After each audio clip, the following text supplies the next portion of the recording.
Very briefly, I just want to talk a little bit about what the Quran has to say about the purpose of life. Many people are interested in what we believe, and I think the primary question that people want answered when they first consider another religion is how that religion views the purpose of life, the purpose of our existence here. I'm going to begin, though, talking about an atheist point of view, because I want to talk about what sort of answers the Quran might have for an atheist. So to begin this, I need to talk for about 5 or 10 minutes about what I believe contributed to my becoming an atheist, because I grew up in a Christian family.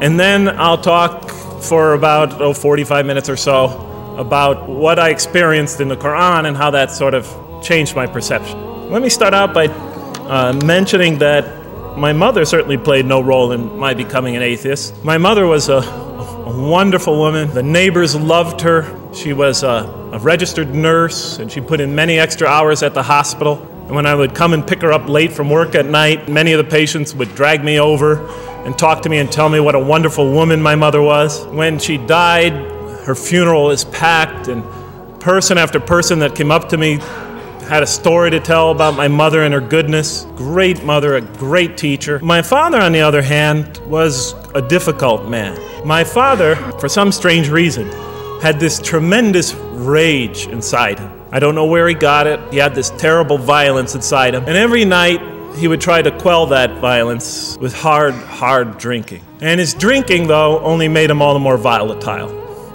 Because my father could be laughing and joking one minute, and he could fly into an angry rampage the next for some unexpected reason. You never know what would trigger it. And once he flew into that angry rampage, he would rage on and on and on, and it would take an awful lot of liquor and several hours before he would finally go to sleep. And this would happen night after night after night. My 4 brothers and I lived a frightening and precarious childhood. But I'd have to say the worst of it was watching my father regularly taunt and threaten and abuse my mother. When I was little, I used to daydream about life without my father. And so I prayed to God again and again and again to remove my father from our lives. But he was always there. And very soon, I began to wonder if God really was. I could not fathom why God would subject my mom to such lifelong punishment. Could not imagine what great sin she must have committed, or that we, her children, must have committed to deserve my father. I didn't have the maturity to sort out such questions, but I had enough fear and anger to provoke them. I was too young to see the wisdom in allowing my mom to suffer the violence and abuse of my father. I was too young to understand why God would let innocent children tremble night after night after night in their beds, fearing that they might not see their mother the next morning. I was too young to see how the mercy of God could even extend to my father with all his terrible failings. All I could see in my world was chaos and violence and fear. And so it became easy for me to question the existence of God. And I began to do that at a very early age. When the race riots erupted in city streets like mine, and gang fights erupted in our cities, many of those which I was involved in, when I saw the bizarre and senseless carnage of Vietnam, they all confirmed the lesson that was already ingrained in me, and that my father had taught me so well, that the world is dominated by random, consuming, undiscriminating violence. And very soon I began to ask why. Why would God make it that way? Why wouldn't he just pop us into heaven from the first and spare us all this suffering? Why does he let little children in Vietnam get napalmed and run down the street naked on fire when they had done nothing to deserve it? Why didn't he just make us angels and pop us into heaven if he could make us angels, which I was always taught he could? Why did he make us so susceptible to sin? Is this the best world he could create, I thought? Is this the most perfect world he could create for our existence? And all the explanations I received from priests and doctors and lawyers, from whoever, spoke to me or taught me, they just didn't make sense to me. In any case, when I was 28, to make a long story short, some friends of mine gave me a copy of the Quran. And one night I ran out of stuff to read, and I took this gift that my friends gave me and I began to read it. And then very quickly, in the second surah, about 37 verses into the Quran, I came upon the story of mankind. And I recognized some of the details. It was similar to what I had learned when I was a child, but I noticed that there was something wrong. It was apparent to me that whoever authored this Quran, of course I wasn't a Muslim at the time, so I didn't have any idea who that was, whoever authored this Quran clearly did not understand the real meaning of the story, because they had obviously gotten the details confused. They didn't even understand the whole purpose of the story. And so I just read through it once, and then I read through it again, just to try to see what kind of point the author was making, and then I read through it a third time and a fourth, and then I realized this is something strange going on here. I'm going to read this much more carefully. I'm going to need to go through this story line by line, verse by verse, because it's obvious that the author is trying to bring out another point, and I wasn't quite sure what it was, but definitely he packs a lot of meaning into almost every word. And I thought the writer at least seems to have a great measure of brilliance. So I came to the 30th verse of the second surah, Surah Al-Baqarah, and it began like this. It said, "Behold, your Lord said to the angels, I am going to place a vicegerent on earth." The Arabic word is khalifa. It means a representative or an emissary of mine. "I am going to place a vicegerent on earth." And they said, the angels said, "Will you place therein one who will spread corruption and shed blood, while we celebrate your praises and glorify your holiness?" God said, he said, "Truly I know what you do not know." See, that's the verse that hooked me. That's the verse that caught my attention. That's the one that kept on making me read the story again and again and again. Because listen to the way it begins. "Behold, your Lord said to the angels, I am going to place a representative of mine on earth, a vicegerent of mine, an emissary, one who acts on my behalf." I thought, that's not the way it goes. You're not supposed to be placing man on the earth in some positive role, some elective office. You place man on earth as a punishment for his sin. Clearly, I knew the author didn't quite get the point.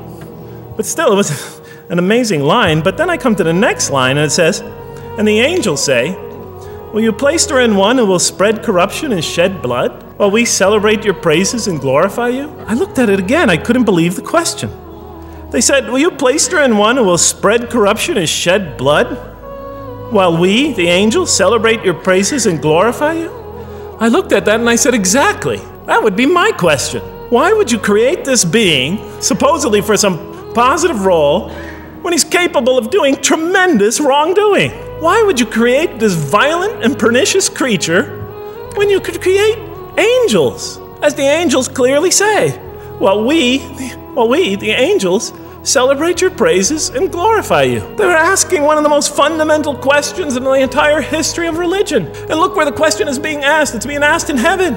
It's almost like saying, look, why don't you just make him angels and be up here in heaven with us, you know? Why would you put him on earth where he could feel distant from you, where he could work out his worst criminal tendencies, act them out, feeling somehow independent and apart from you and free to do whatever he wants, when you could just make them angels and put them in heaven and make them perfectly submissive to your will? I looked at that question and said, that's my question. I'm not even a single verse into the story of mankind, and there before me I see my question. It was as if the author took my life and wanted to pick out exactly the right question to humiliate me, to provoke me, to anger me. And then look at the answer. God said, "Truly I know what you do not know." You know, in modern parlance, we would say, I know exactly what I'm doing. I read that and said, what? You know exactly what you're doing? Well, please inform me. Tell me what you're doing. Because, you know, I'm 28 years old and I haven't figured out it yet. And I have a lot of issues that I'm still dealing with that's connected to this question. You can't just get off that easy. You can't just tell me you know exactly what you're doing. Not after what I've been through. Not after you made me this way. And then I realized, of course, I was arguing with a God I didn't even believe in. And that would happen several times as I read through the Quran. And sometimes I would just get so agitated by what I read, I'd start arguing with this voice that's calling to me. So we turn to the next verse. It turns out that the Quran just doesn't dismiss the question. It starts to answer it a little bit. The next verse it says, "And he taught Adam," God taught Adam, "the names of all things. And then he placed them before the angels and said, tell me their names if you are right." So this verse is clearly referring to the previous one. But here, notice what it says. "And he taught Adam the names of all things." And I realized already, just from the first verse, you got to read these verses very carefully because it's packed with a lot of symbolism and meaning. "And he taught Adam the names of all things." So here we see Adam is not only just a creature who knows how to name things, who's acquiring the gift of language, but he's also a learning creature. God is teaching him. And right here, right in this verse, and it'll come even clearer in the subsequent verses, that the very first thing that the Quran is going to emphasize here is man's intellect. He is a learning creature. What is one of the great intellectual gifts he's given? In response to the angel's question, the gift of language. Because through language, mankind could learn things not only through his own experience, but he could learn things that other people have experienced of times and places that are hundreds, thousands of years and miles separated from him.